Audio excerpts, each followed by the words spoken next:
Yo, good morning. Good morning, good morning. It is Saturday, September 7th, 2024. Your boy's on his way back to the house in South Carolina. You know what I'm saying? Hitting the road. It's a beautiful day, man. Very beautiful day. Very beautiful day indeed.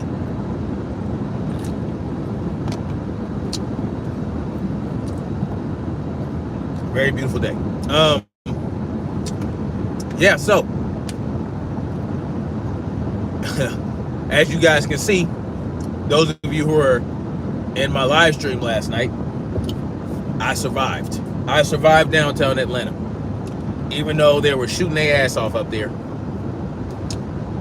Yeah, there was a lot of shooting going on. Marcy T, was good. Yeah, there was some shooting going on. Y'all heard it. Yep, they starting already, y'all. I can't even goddamn be in a live stream for 2 minutes. Anyway, how y'all doing this morning? Yeah, like I was saying, man, last night got kind of crazy toward the end of my live stream. There was some shooting going on right on the block. They were shooting on the block that my daughter's concert was at, basically. And you know what's crazy? You know, of course, police were driving around, but you know, no one acted like there was a shooting. So I guess they kind of used to that in Atlanta. Anyway, I made it. So, speaking of shooting, I definitely want to get into this shooting at this school in, I think it's called Appalachia High School down here in Georgia, where this dude went up into the school, killed 2 kids and 2 teachers, 2 adults, allegedly, supposedly, right? That's what they're telling us. A lot of interesting information surrounding this story. A lot of interesting information, right? A lot of things that we're finding out. And it's always like that with these high-profile mass shootings. With this high-profile mass shootings, there's always more shit to learn. Hell, even with Donald Trump's attempted assassination, there was a lot to learn about that. There was some interesting things about that. So, we're going to get into that. But first, I want to talk about what people are saying about gun laws, okay? Let's talk about the gun laws, all right? Now, of course, every time something like this happens, they have to use it, right? Never let a good tragedy go to waste. That's what they say. So when they want to push their agenda, they like to take tragedies and use the Hegelian dialectic to get what they want. They use tragedies to employ the Hegelian dialectic, problem, reaction, solution. So either they create a problem or co-opt it, wait for the fear-based reaction of the people, and then they can bring the solution that the people will more readily be willing to accept because they're so afraid, right? And it always happens with these mass shootings, especially the ones in schools, right? Well, especially when it's mass shootings in schools, they like to talk about how this gun law or that gun law could have saved people, when it couldn't be further from the truth. Could not be further from the truth than that. That statement could not be further from the truth. Why do I say that? Well, I want y'all to think about it. In the state of Georgia, we have constitutional carry, meaning you no longer need a permission slip from the government, ostensibly, to carry a firearm outside of the house, right? Outside of the home, you can conceal carry or open carry a firearm. You can open carry a long gun, a rifle. And, you know, of course, this is going to be under attack. right? The idea that we don't need a permission slip to do this is under attack because of the thing that happened at the school. But I want us to think about it. Even though we have constitutional carry in the state of Georgia, state of South Carolina, it's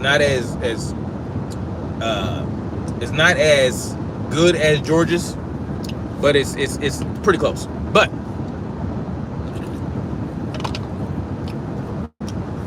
does it even matter if a state has constitutional carry and a shooting happens at a school? What does that constitutional carry have to do with the school? Because in every constitutional carry state, schools are gun-free zones. Yes, schools are gun-free zones unless you're a resource officer, or unless you're in one of those schools in the city or state where the teachers are allowed to have firearms. But then it's still restricted to just the teachers and the resource officers, right? Which you would only need that, right? Because who else is walking around the school but faculty and resource officers? It shouldn't be just random adults walking around, right? And you don't want a bunch of kids carrying guns in a school, right? That might not be the wisest decision, because you never know what hot-headed kid might do. Because again, children, brains don't fully develop until you're 25 years old. So, there's that. But think about it. In Georgia, schools are gun-free zones. Schools are gun-free zones. So that means that you're not allowed to carry a firearm on school grounds. You know what I'm saying? You're not allowed to have the gun in the school unless you're a resource officer. You can't even have it if you're a faculty member. So, at the end of the day, every single gun law and gun restriction is in play at a school. It is a gun control proponent's wet dream. A school, you cannot have a gun. So that means that the assault weapon ban is in place, the concealed carry ban is in place, the open carry ban is in place. Listen, every gun law you can think of that states employ statewide, and those that they want to be employed, are in place at a school. At a school, you cannot have a gun, period. So this idea that, the gun laws in Georgia are too lax, that's why this happened, is completely asinine. It's completely asinine. Even if you are permitted to own a gun and buy guns, buy ammunition as you see fit, buy magazines, whatever you want to do. Even if you were allowed to buy grenades and rocket launchers, you are not allowed to have them in a school. So, in reality, good afternoon, the Hobbit Kai, and it looks like Justin somebody. Is that your name? Justin something? So, in reality, no gun law is going to prevent a school shooting. That's not the answer. What is the answer? Well, you have a bunch of adults in a school. They're called teachers. You have faculty members. You have secretaries. You have principals, vice principals. You have resource officers. Which, by the way, Appalachian High School had resource officers. So I don't understand how this keeps happening when you have armed resource officers at these schools. But that's another point. You have adults at these schools. Adults that you trust enough to be around other people's kids 8 to 12 hours a day. More if you're a coach and you got after school programs, after school coach practice and all that. Think about it. You trust these adults enough to be around your children and other people's children. The school superintendent or the district superintendent, all these people are hired. They're given background checks. They get live scans. So these teachers are trusted enough to be around your children and other people's children, hundreds to thousands of children a day. You're trusted not to touch on them, not to abuse them. You're trusted to give them good information and help them and cultivate them and help them grow. You are, let's see, more than a third of the day is spent with other people's kids. You are responsible for other people's children all day, 5 days a week. If we have enough trust in these individuals to be around our children all day, every day for 5 days, then surely we should be able to trust them to have a firearm in the classroom strictly for the purpose of protecting the children if the need arose. The idea that, oh, well, we can't have teachers with guns, they can go crazy. They can get mad at a student and shoot them up. Let me tell y'all something. See, these are the retarded arguments that these people use. Oh, if you put a gun in a teacher's hands, they're automatically going to become murderous assholes. The idea that the gun gives you a psychological gives you a psyche. Guns don't imbue people with psychological issues. They don't. Could they make you feel more secure? Could they make you feel more powerful because you have this gun and you're able to better protect yourself or use it when you need it? Will you have the knowledge that you can get the edge? Yeah. But if you are a psychopath who is going to abuse a child and you one day you get fed up and you break, you're going to break with or without the gun. The gun is a tool.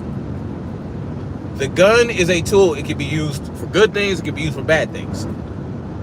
It can be used for fun. It could be used for competition. They're tools.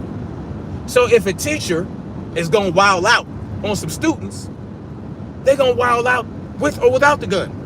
And as a matter of fact, if a teacher is going to wild out just because you allow them to have a gun in the classroom to protect the children, oh, I'm going to wild out now. I got a gun in here. Oh, now the students are getting on my nerves so much I want to hurt them. No. If that's in you, it's in you. If it's in you to hurt these children, it's in you with or without the gun. And as a matter of fact, even if you're not allowed to have a gun in the classroom or on the campus, guess what? If you're going to wild out and you are breaking, you can bring the gun anyway. You can get the gun on campus anyway, with or without the rule. People break rules. People break laws. Laws, man-made laws and rules are paper tigers.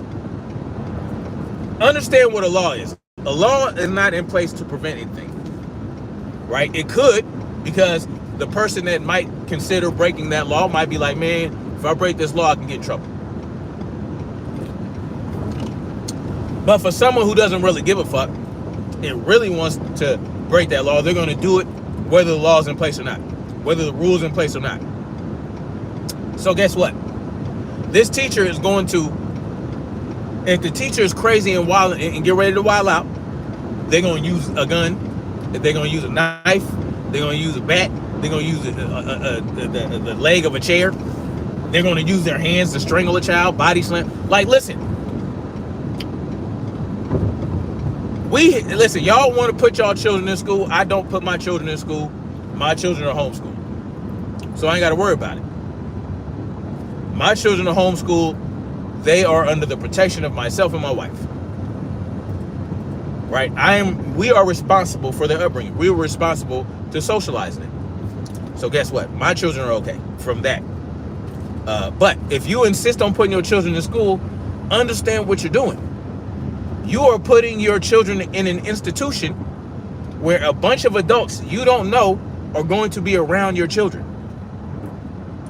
And you clearly trust these people enough to allow your children to be around them. Well, guess what? You should trust these people enough to have a gun in the classroom and on campus for the event that someone comes on that campus to try to hurt some people, to try to use a gun. You can then you're better equipped to protect your children in your classroom. That is better than having that school be a gun-free zone where a teacher is not able to pick up something in even the playing field. Even the playing field. Because let's say you got one resource officer, you got two resource officers. They can only do so much. They can only do so much depending on where the shooter came in at. They might not be able to get to him in time. There are a number of reasons why just having one or two people on campus with a gun is not adequate. It's not adequate. Children are a precious commodity. Children are our future. They must be protected at all costs. But our children, especially in America and even other countries, children are the least protected class in the world. Right? They're the least protected class. The elemental P community is more protected than the children. So much so that you can have a parade with your wangs out and have children be right there. And then there's nothing nobody is doing about it. So, children are precious. Children are our greatest commodity. Without them, well, guess what? The human species does not exist. If we do not have children, if we do not protect our children, right? Especially your children. Your children are your progeny. They're your legacy. They carry your blood on. You live on through your children. Your ancestors live on through you, and then by extension, your children. Don't you want them to have the best protection to be, if you're going to leave your children with an adult 8 to 9 to 12 hours a day, wouldn't you want that adult to be trustworthy enough to carry a gun around them and protect them? Wouldn't that be something that made sense? Wouldn't that be something that made sense? Because I tell you what, if I want to drop, let's say my kids want to go to their uncle's house, right? You know, and the uncle lives in a decent neighborhood, but there have been some robberies and some shootings down the street around the neighborhood. I trust that my brother enough to drop my children off to spend the weekend with them and hang out with his son and, you know, their cousins and all that. So I would be very comfortable with them having a firearm in the house and having a firearm on them if they have to leave the house. So they can protect their own children and my children. I feel very comfortable. But if you send your children to school where they're around adults that you have no idea about, and you're not comfortable with them owning a firearm and having the firearm in the classroom and then on campus while your children are there, well, I think there's something wrong with you. Yeah, let me help y'all understand why. Because you're essentially leaving your children with somebody you don't trust. So what is the solution? Is the solution just to allow your children to be around people with firearms? No. The best solution is to vet those adults that your children are going to be around. Vet them. Understand what type of people they are. Understand if they do fire on a firearm, do they know how to use it properly? Are they safe? Do they go to the range? Do they practice? Have they taken lessons? You know, these are things that you should understand. You know, do they have a shady past? Do they have any record of having abused children? Spend time. Let me tell y'all something. If I were to put my children in school, I would have to know every adult that's going to interact with them. I would have to spend time with them.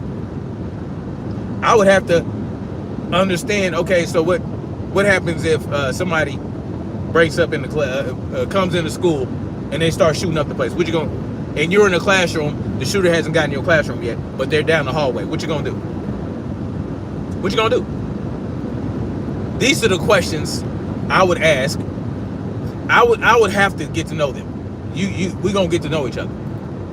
We gonna get to know each other. Yeah, I gotta be able to trust you. All right, it's not your fault that the school doesn't allow firearms. Okay.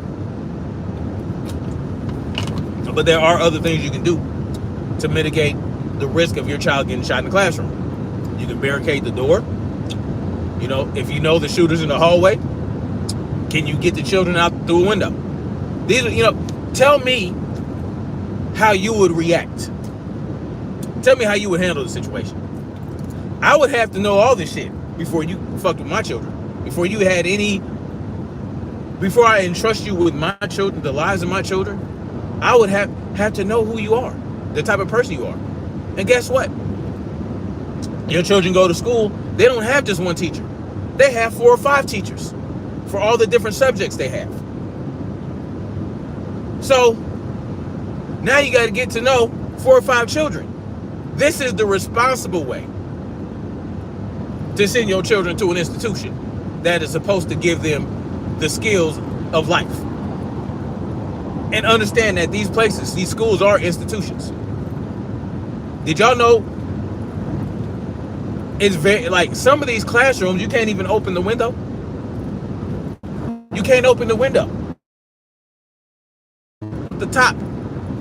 And they swing open like 2 or 3, 4, 5 inches. You understand? Like, you can't, how are you gonna get the fuck out? You're in a classroom in the hallway, and there's a shooter in the hallway. You can't open the window and get the children out?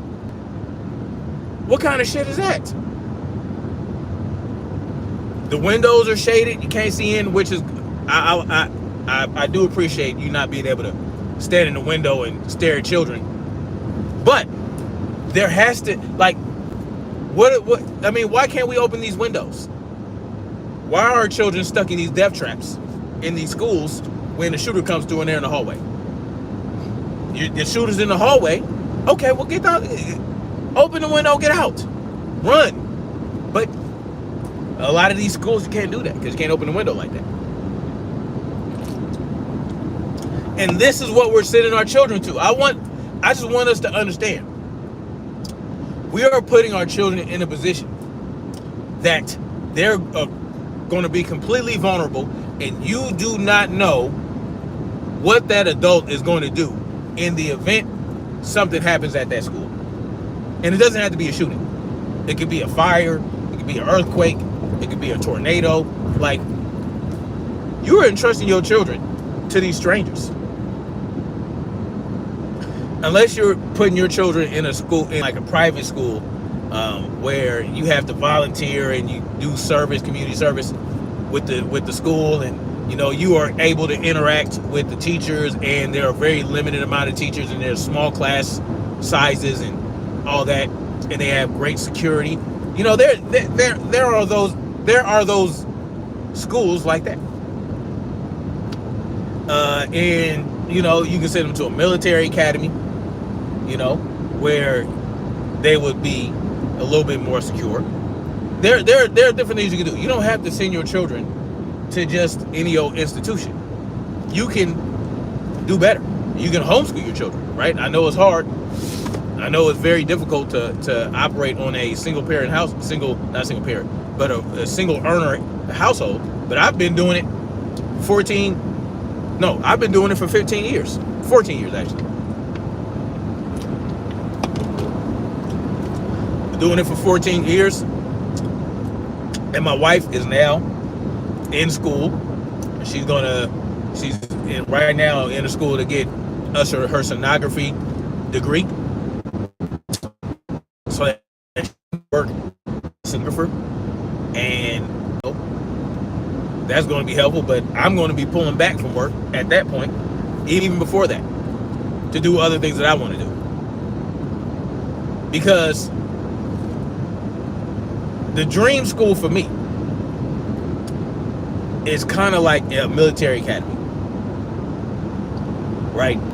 But at the same time, it's going to be like an apprenticeship, right? An apprenticeship military academy where once you get to a certain level, you get to learn. Once you discover what you really might like to do, you can start taking classes in those things, right? Like if you want to be a nurse, why not find out and try to learn how to be a nurse before you get out of high school? Of course, you would have to have a clinical nurse that is willing to volunteer her time, or or not even just volunteer, like volunteer time, but still get paid to help, any child that might want to be a nurse. You give them, you help them learn about what nursing is about, shit like that. But the bottom line is, schools are ripe. Schools are attractants for nut baskets who want to have a fish in a barrel situation with their firearm, right? And that's what this kid, I've got his fucking name, this clown, that is always the same type of person. It's always the pale white dude, right? It's always the pale white boy with the receding jaw. Receding chin. He was bullied, all this, that. I know he's bullied. He has this silver, super light blonde hair, and he looks like somebody who might want to do something like that. It's always that type of person with these shootings. It's very interesting. Even the Trump would-be assassin. What's an assassin? Assassin. The would-be assassin of Donald Trump. He looked like he might just be this dude's brother.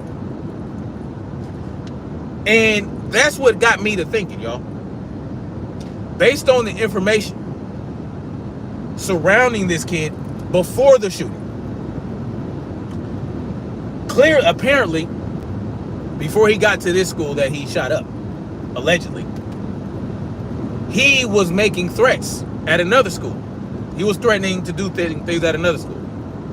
And what happened was, the Georgia Bureau of Investigation came to his father and himself.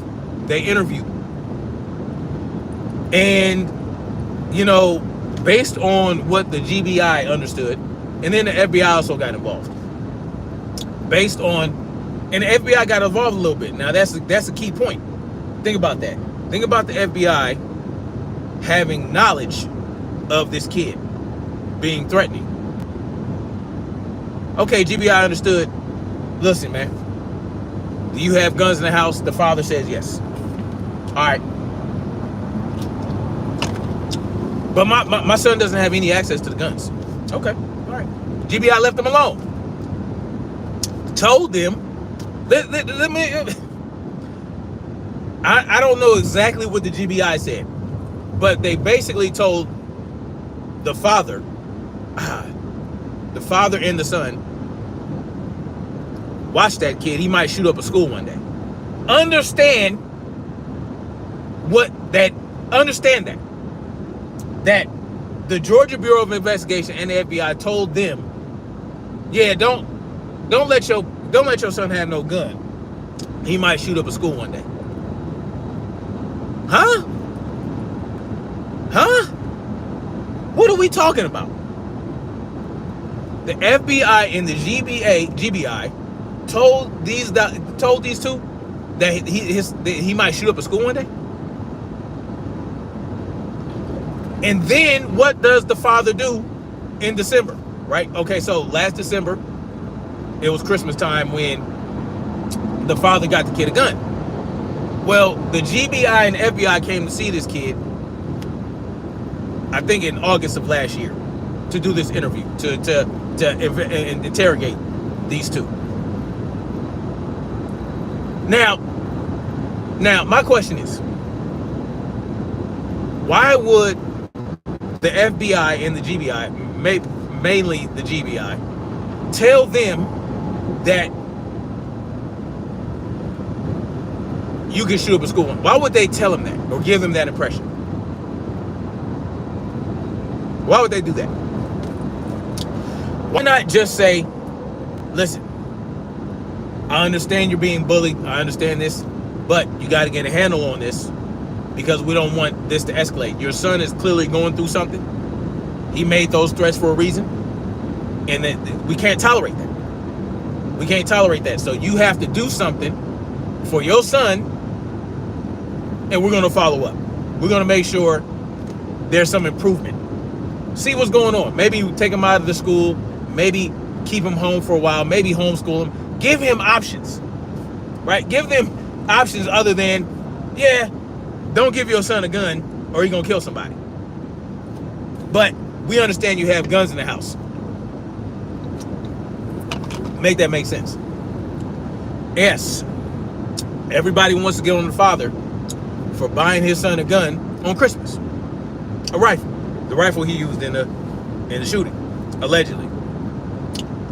But you know, this is the thing, man.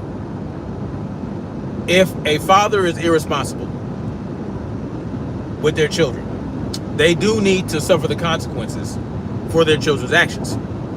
I agree with that. I agree with that. But it's not just him that is responsible. It is the GBI and FBI in my mind. Yes.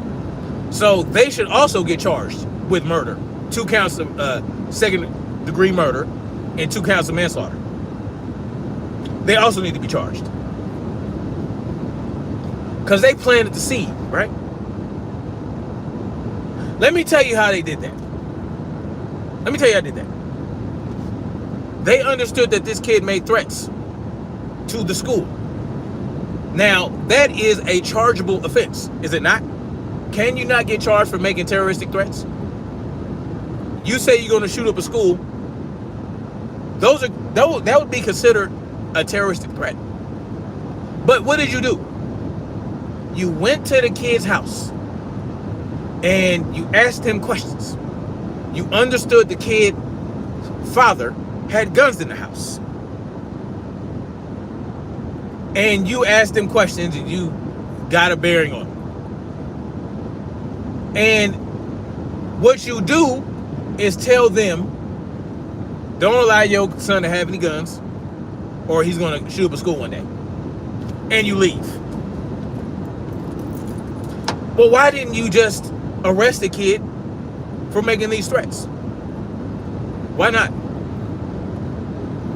Why not? What good are you as a police officer? What good are you as a police force or as a law enforcement organization if you're not going to enforce these man-made laws you got? So the kid made threats to a school. Okay, he's a kid. Don't try him as an adult. Try him as a child who made threats. Put him in prison. Not in prison. Put him in juvenile hall. Give him maybe 3-4 weeks. I don't know. You guys love these man-made laws so much, right? Oh, you just love the man-made laws. The man-made laws are so great. Look how great. Look what all the good law and order is doing. Y'all love law and order so much that I'm confused as to why you didn't use your precious law and order to prevent this from happening. Your precious law and order dictates that if a kid makes threats, or if anybody makes threats to anybody, that you can get that's a chargeable offense. And in a world of anarchy, if one person makes threats to another, and that person says, I'm going to kill you, I'm going to get my gun and shoot you. Well, guess what? The person that's being threatened is responsible for equipping themselves to defend themselves against this individual. That's how it would work in the real world. That's how, you know what I'm saying? You come, all right, you said you're going to kill me. When I see you, I'm going to be ready to pop you. We don't live in that world. We live in a world of law and order. Now, we can't live in that world, right? If, you know, you're just a regular person, you're a private person, you're at your house, someone calls you, say, I'm going to come kill you. All right, you get your gun. But you also have the luxury of calling the police and saying, hey, man, that person threatened me. Okay.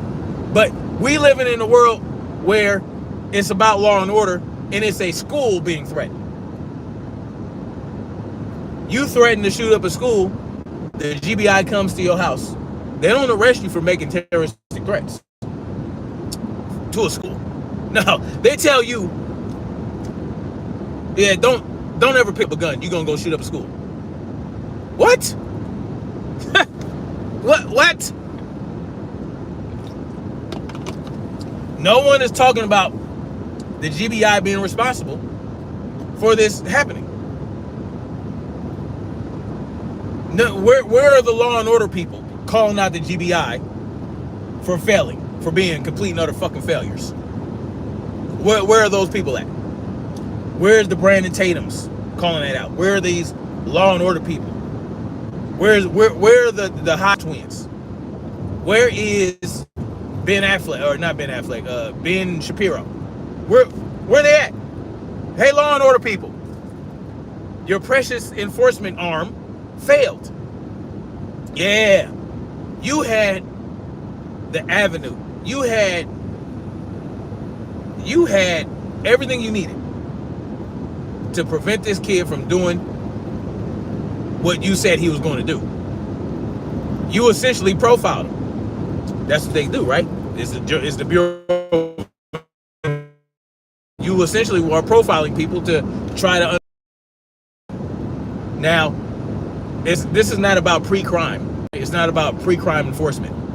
No, he actually already committed the crime of threatening to shoot up a school. That's a crime. It's not a pre-crime. It is a crime, right? Especially when there's children involved, right? If there's children involved, even in the world of anarchy, you threaten children. You got, hey, I'm going to do what I can to make sure you don't act on that threat. I have that right. Right, yeah, freedom of speech and all that, but I also have the freedom to interpret speech that involves threats to children. I have every right to interpret it as I see fit. Even if you don't intend to act on it, I might punch you in the jaw and knock you out and get my children away from you, just for posterity.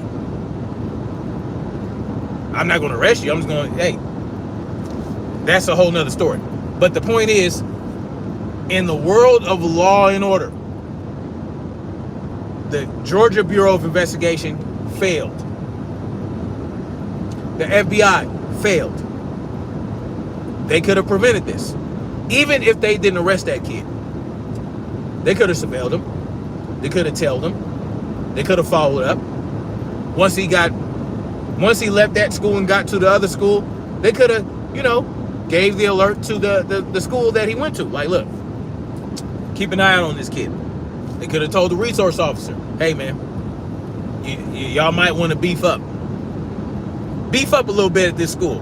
Bring in like 3 or 4 more resource officers to cover more bases, cover more entrances, cover more ground on this school. There's a number of things they could have did. But we just want to blame the father.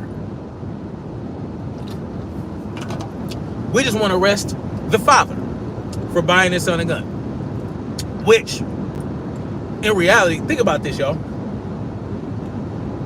The kid committed the crime. He broke the law of not threatening, not committing, well, maybe it's not terroristic threats, because it could be considered that. They could use that. But in reality, terrorism has to do with, causing mayhem and chaos and violence to achieve a political agenda. So, okay, it might not be terroristic threats, but they can use it as such.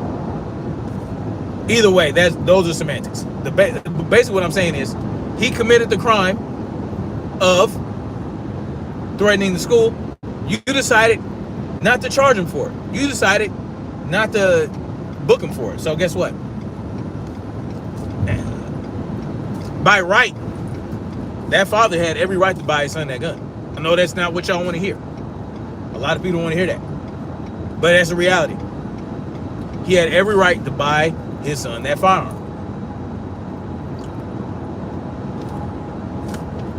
And he did. He did. Was it wise? Was it a good idea? Probably not.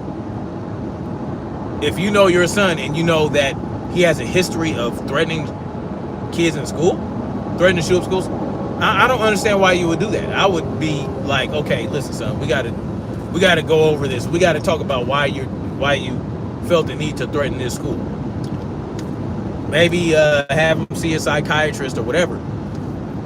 He needs to talk to somebody. We need to figure it out what's going on in your mind that would make you want to do something like that.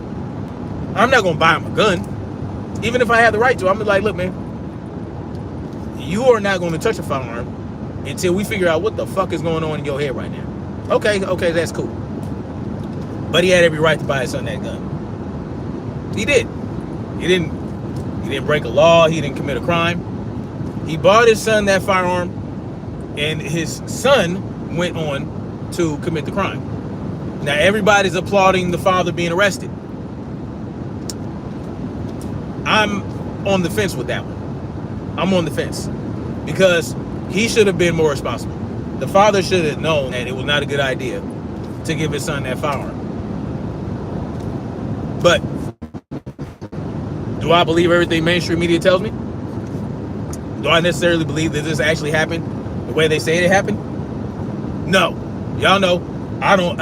I believe half of what I see and none of what I hear, especially from mainstream media. Yeah. Especially with AI and deep fake going on, and you never know what's real. And we all know Operation Mockingbird went into effect in the 60s, and they allegedly stopped doing it, but we know that's bullshit, right? So I don't know what actually happened, but going by what was said in the mainstream media news, the GBI failed. The father failed in equal measure, in my mind. In equal measure, the FBI failed, the father failed, the GBI failed. They all, if you're gonna arrest the father, arrest the motherfucking the officers, and y'all need to make some arrests in the GBI and the FBI. Keep that same energy, because they allowed this to happen as well. Yeah. They allowed this to happen. Yep. That's what it is. So yeah, the GBI is responsible, partly. If it's actually happened, in my mind. In my mind, I'm looking at those investigators for the GBI and the FBI, and I'm like, what y'all do? So y'all, and what prosecutor or who was it that decided not to charge this kid with threatening the school? You see, there are a number of people that need to get rolled up for this. Not just the father, not just that kid. A number of people need to be rolled up. And listen, this is a pattern, y'all. This is a pattern. A lot of the high-profile school shootings involved the shooter having been investigated a number of times by the police or the FBI. So these people have a history of the FBI and the police being involved and having had investigated them because of some shit they did. The Marjorie Stone Douglas shooting in Florida. The guy who did that, I forgot his name. He got investigated 50 times. He had the police called on him 50 times. Yeah. And then there was the guy who, the veteran who shot up the airport. He was locked up for I forgot how many days it was, but he had some type of mental break, and they had to commit him. And the FBI investigated this dude. The FBI investigated him, said, let this motherfucker go. And what does he do? Not too long after that, he shoots up at the goddamn airport. But this has happened a number of times with these wackadoos, right? With these wackadoos. Listen, y'all, I can't even really see the chat right now, so pardon me if I'm not, replying to y'all chat, because the way the sun is right now, there's a glare on the screen, and I'm not about to roll the truck over to read some comments right now. So anyway, so think about that. Why is it always with these high profile mass shootings? Why is there always a pattern? Why is there always a history of violence, a history of being investigated, a history of threats? Even with the Columbine shooting, that's how it was. So understand, there's only so much you can do, right? Because you can't arrest people for doing something they ain't done yet. But if you're gonna use our taxpayer dollars, if you're gonna extort us to being peace officers and all that, how about a little bit more to follow up with these people? Yeah, we're gonna let you go. You didn't really do anything wrong necessarily. Right now, you didn't commit a violent crime yet. We're gonna let you go, but understand that we're gonna keep an eye on you, which you can do. As long as you're not, all in this private business. If he's roaming about in the world, you should be able to keep an eye on him in public, right? Follow them, make sure they're not doing crazy shit. Because y'all do that to people who don't present any level of threat. Y'all do that to people like me, who speaks on truths and doesn't trust the government. Y'all more apt to have me followed and tap my phone and all this other shit. Y'all more apt to invade my privacy, even though I've never been arrested, even though I've never committed a violent crime against anybody that, wasn't justified. But someone who threatens a school, someone who had to get committed, someone who had the police called on them 30,000 times, y'all can't do something as small as when they're out about in the world, making sure they don't run up in the schools and for no reason with a long gun on them. How did he, a long gun? He was able to take this rifle into a school without drawing any attention, enough to shoot 4 people, to kill 4 people. How do you do that? See, if the GBI were really concerned about whether or not this kid was going to commit a mass shooting, they could have been following this kid and making sure, oh, look, he's running up in this school with a rifle. Let's do something about that. No. They don't want to do that. No. They want to chase you down for getting tips you didn't report. They want to ask you, what, you you had a $601 transaction in your Cash App. What's that about? These are the things that these people are concerned with. I mean, come on, man. Like, what are we doing? Even as an anarchist, like myself, if a kid or somebody was demonstrating some unstable behavior and was threatening schools and all that, I would understand keeping an eye on him. You know, if my kid went to that school and we lived in a voluntarist anarchistic society, I would have that private police force. I'd be like, look, man, this kid made threats, right? What do you think about it? Well, you know, I have a feeling that he might act on that threat. All right, then. Watch this motherfucker. Make sure, keep an eye on the school, right? Make sure he doesn't run up in there with a firearm and start blasting people. It's simple. But no, what you want to do? You want to let them go. You want to plant the seed that they're going to shoot up a school, and then you want to leave them alone. Why aren't there more arrests? We need to place the GBI members that allowed this to happen, excuse me, under arrest, and their superiors who okayed this. They need to be fired. They need to be placed under arrest. We need to make an example. No. We don't need to give them more immunity like Trump wants to do, right? Trump wants to give police officers more immunity. They need less immunity. They need less protection. They need less protection. They need to be held at a higher standard.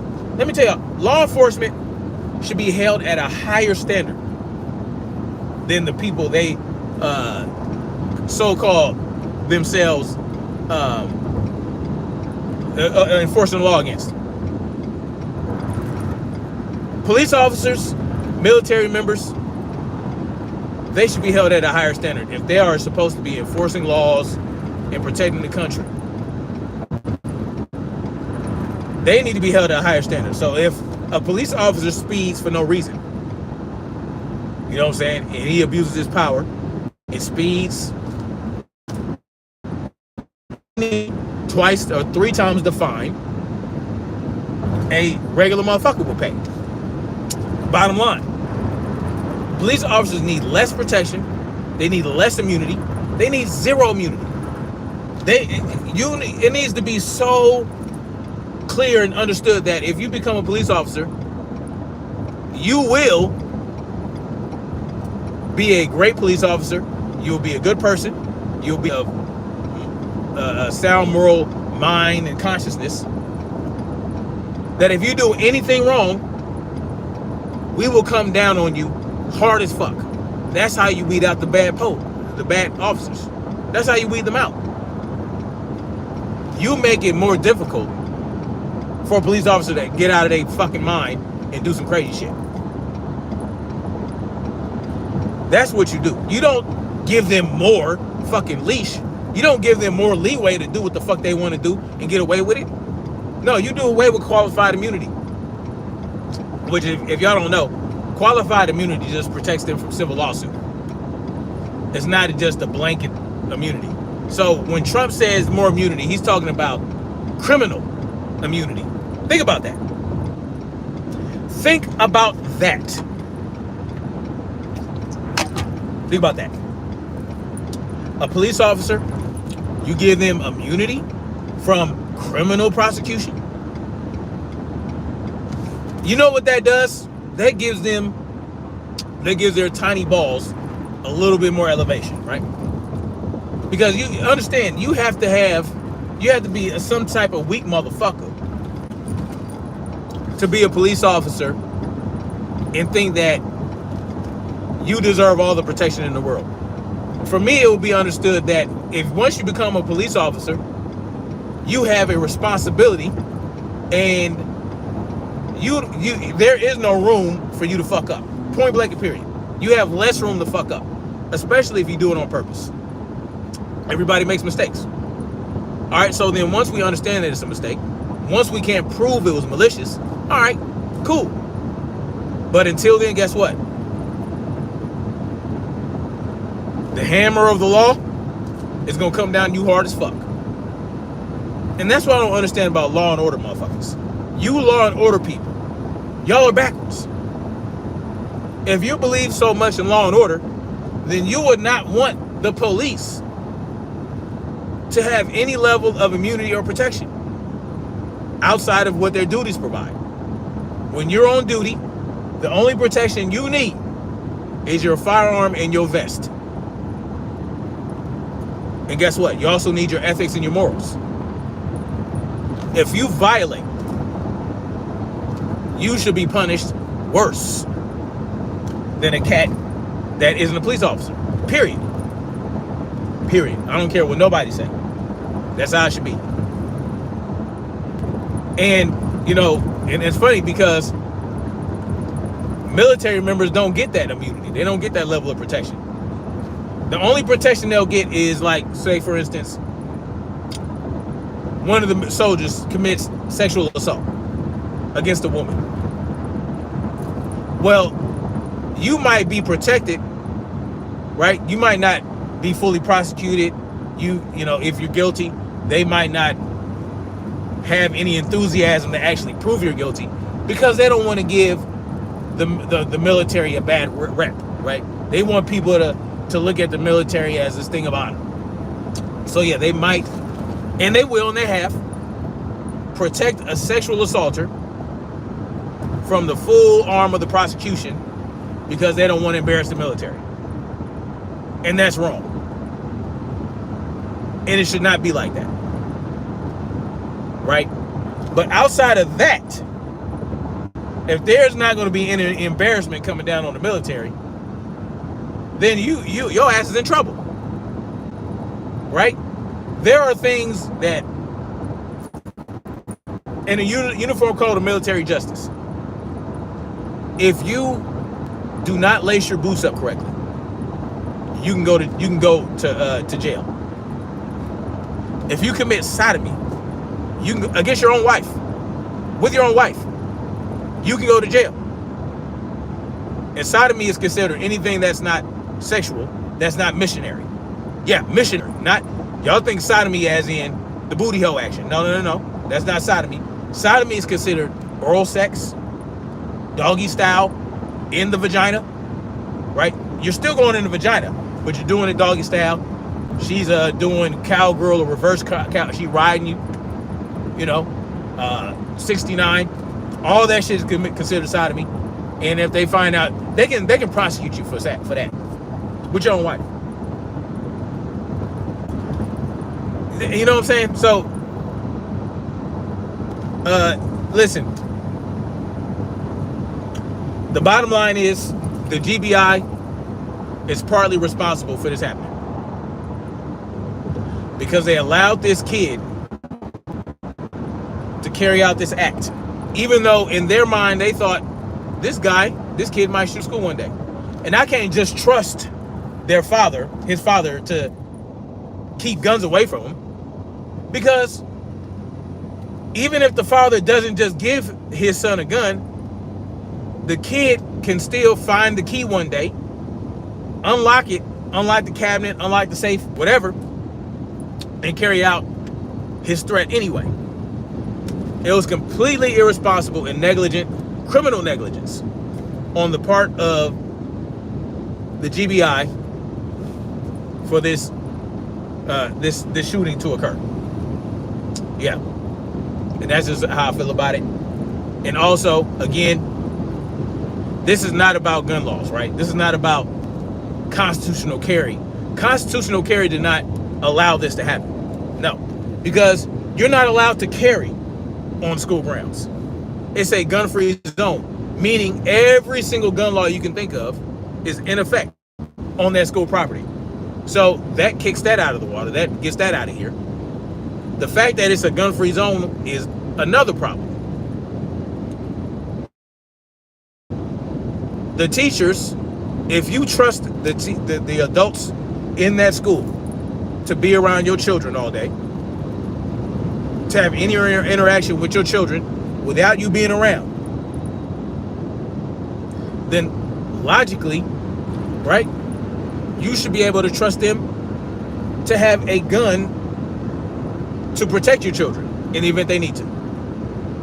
And if you can't trust them with that, then you need to think about whether or not your children should be in school. Think about that. Think about that. So, with all that being said, man, I'm going to go ahead and end this live stream. Just think about that, man. Think about it. I want to see, logic has to win out. Logic and rationale.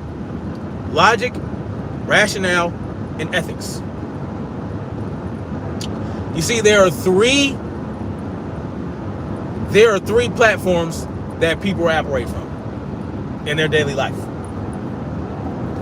And they use them in different situations as they see fit. Politicians use these three when they give speeches. People that are trying to influence debaters, people that debate, use three different platforms from which to operate. And it's three Latin words: logos, ethos, and pathos. They use these three essentially. I don't want to say emotions because it's not all about emotion, right? Because ethos and logos is not about emotion. Pathos is about emotion. So there are three operating systems, right, that people use. Pathos is about emotion, right? Appealing to emotion. That's what pathos is. So think about it. Appealing to emotion. You're trying to sway the audience. You're trying to sway the people using emotionalism, right? Like if you want to push gun control, well, you're not going to talk about the man in his house where 5 hoodlums broke in and he ended up killing them but died, right? He ended up dying, but he killed them and saved his children and saved his wife. He died protecting his children and his wife with a firearm. You're not going to use that story because that occurs more often than the other situations, right? So if you're going to use pathos, you're not going to use that story. You're going to use the story of, oh, well, this young girl, she was walking down the street and caught a stray bullet. That's the story you're going to use when employing pathos. Then you have ethos. Ethos can tie into pathos if you wanted to. You can say, because ethos is about ethics. Ethos is an ethical thing. So you're appealing to ethics. All right. So you say, oh, well, that girl, she should not have died. It's wrong to allow guns to be on the streets because, you are putting more children in danger. That is unethical to allow these guns to be on the street. So you can use ethos and pathos in the same story to appeal. You can appeal to pathos, you can appeal to ethos in your argument or in your debate or in something that you're presenting. But when it comes to logos is a lot more strict, right? When you try to apply logos in pathos, oftentimes they diametrically oppose. And when they diametrically oppose, that's when you start to look silly, right? Because if you apply logic to the girl walking down the street, right, who got shot by a stray bullet, well, logically, if you try to say, oh, well, we allowed the guns to be on the street, we allowed these gang members to have the guns, it's ethically wrong to allow guns to be on the streets because these gangbangers or these thugs or whoever is going to shoot at each other and stray bullets are going to fly. Well, logically, right?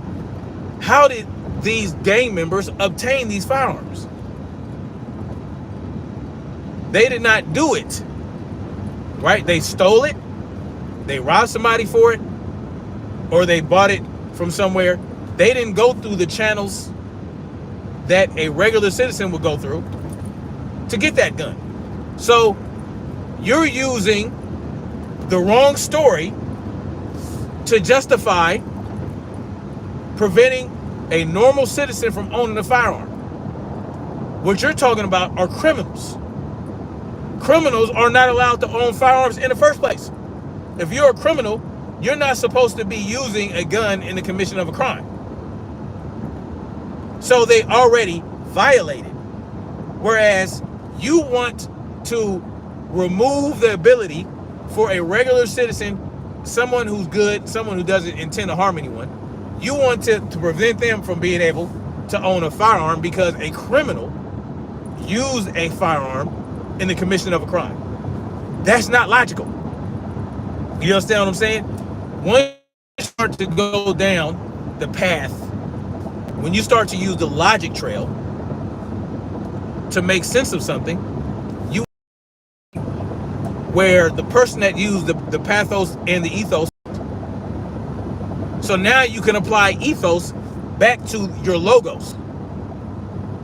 It's ethically wrong to prevent a regular citizen from owning a firearm for protection or recreation or competition.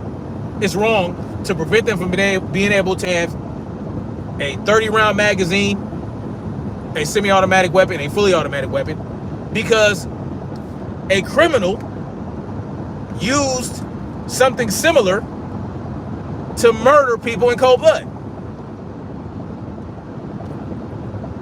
So it's ethically wrong to punish someone else or to deprive someone of their rights because someone else used a tool to commit a crime. So that's where logos and ethos comes in. You took that ethos from the motherfucker that used that pathos to appeal to emotion of the child dying by that stray bullet. You took that away from them. And you said, logically, it is illogical to believe that stopping someone who is a good citizen, someone who is a good person, stopping them from being able to own a firearm, it is ethically wrong for that.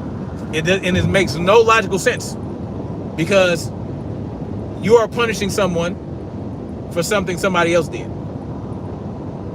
Because if you want to take the logic trail even further, you're not even preventing the criminal from obtaining the firearm you're banning when you ban it. Because there is a such thing as the black market. The black market will always provide what is prohibited in the market in general. So if you outlaw firearms, you prohibit alcohol, you prohibit drugs, the black market will provide those things because they exist. These things exist in the world. There's no way you can get rid of them. They're not going anywhere. You know, people want to say, oh, well, what if we got rid of all the guns? You're not going to get rid of all the guns. You are not going to get rid, even in countries where they have no Second Amendment. Look at Israel. I know I'm going all different directions, but it's all related. Bear with me. In Israel, what happened last year? July 7th, I believe it was. You see, people in Israel, they don't have the right to keep and bear arms. Well, they do have the right. Let me retract that. They have the right to keep and bear arms, but their government does not allow them to exercise that right. So what happened?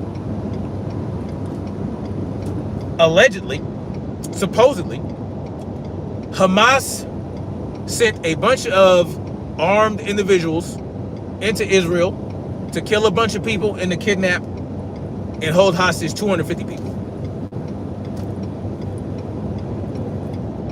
These people, even though they had no right to keep their arms, even though guns are outlawed in Israel for regular people to walk around with, Hamas rebels were still able to bring guns into Israel and use them to slaughter a bunch of people. But,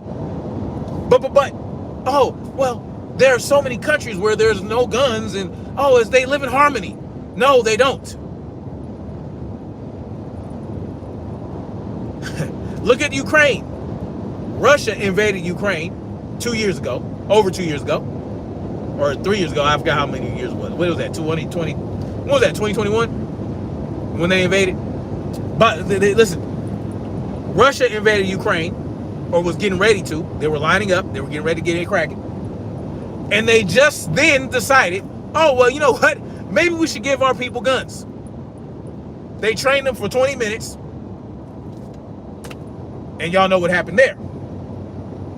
Same thing happened in Israel. Hamas went up in there. The people can't exercise their right to keep their arms. Hamas had their way with them, if you believe the story. So tell me how outlawing guns is going to stop gun violence. How is outlawing drugs going to stop drug use? How is the drug war? How's that going? The drug war has been around since the 70s. Thank you, Nixon. But what has that done? The drug war has built the biggest drug empire. Help build the biggest drug empires known to man. The drug empire did not exist until the drug war. Yeah. Oh yeah. Same thing with alcohol, the alcohol prohibition. The alcohol prohibition birthed the La Costa Nostra. Yeah, it wasn't the only thing. It was a very huge contributing factor.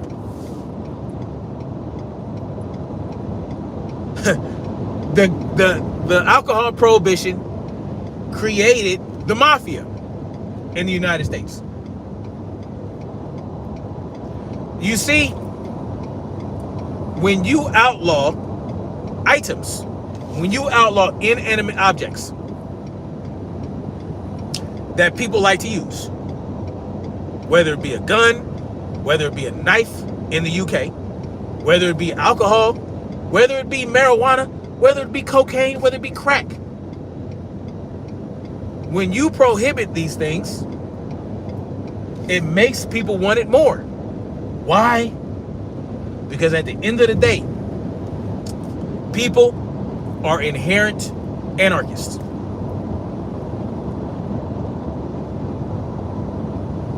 Everyone, almost everyone,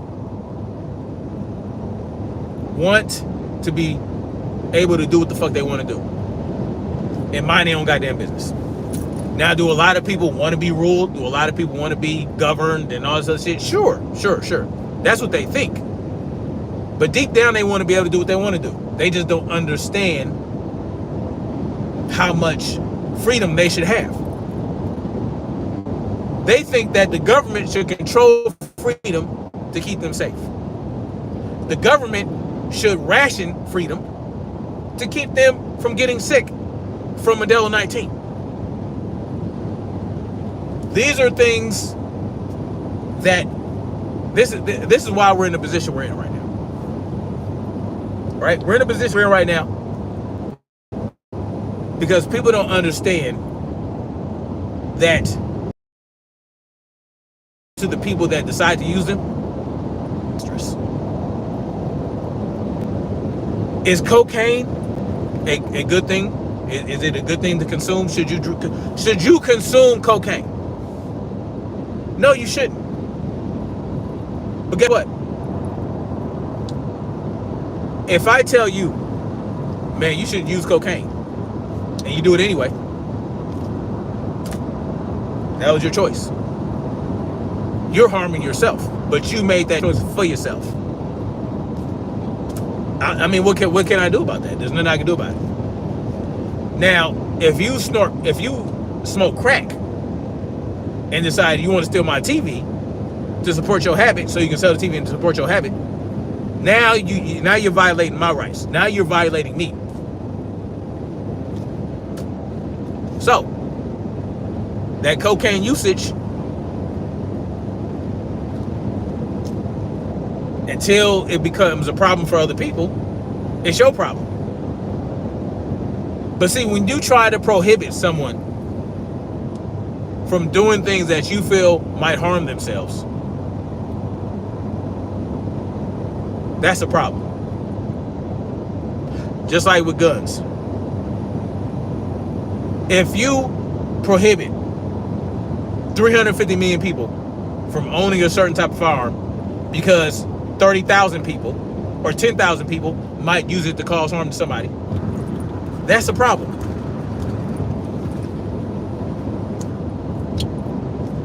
Because there's always a black market.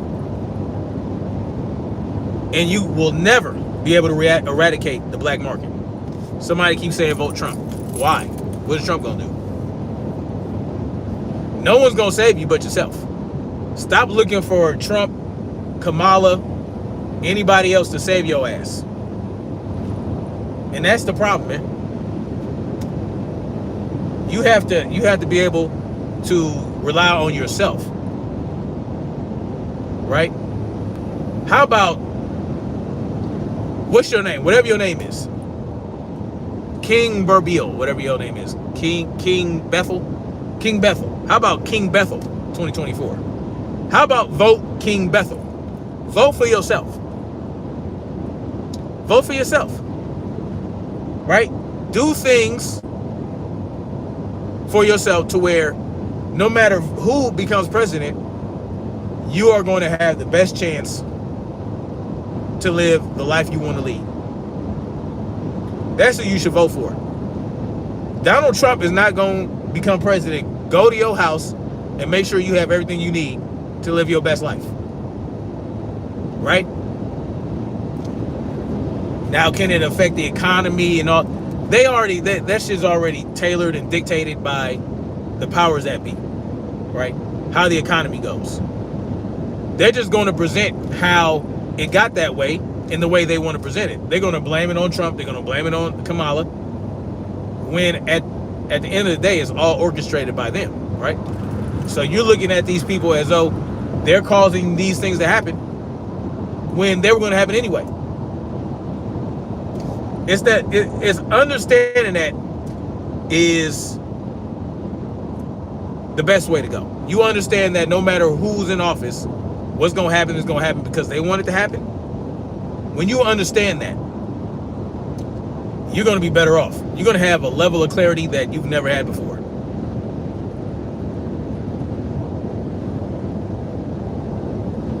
Been living it, so why should it matter? All right, so King Bethel said he's been or she's been living the life that she wants to lead. All right, so then why would it matter if Trump is president or Kamala's president? Why would it matter if anybody's president? Why would it matter if the central government existed in the first place? Right? Now, if the central government got eradicated, the IRS got eradicated, the Federal Reserve Act of 1913 got repealed, would there be a level of adjustment? And would it be uncomfortable? Absolutely. But again, if you equip yourself in a certain way, it should not affect you too harshly, right? It should be better for you. Just be prepared to defend your life and your prosperity. Only you are responsible for your own safety in your own life. That's just the reality. The police officer that patrols your neighborhood, they're not responsible to protect you. Then it's not their responsibility. Unless you're paying them directly. If they work for you and they work for the community directly and you are entrusting them with that and that's their express duty because they're private and they have to bid for your business and they have to provide a certain level of service, yeah, that's different. But yeah. But at the end of the day, you're still responsible because you have to pay these people, right? You have to, it costs money. So anyway, Let me get out of here, y'all. I've been supposed to be getting off. Just think about what I said, man. Yeah. The GBI, they're also responsible for that shooting. They should be held responsible. The father should be held responsible. The kid that did it should be held responsible. So should the GBI. And maybe even the FBI, depending on how involved they were. All right, y'all. Much love, like, share, subscribe. And we're going to keep marching forward toward freedom. Peace.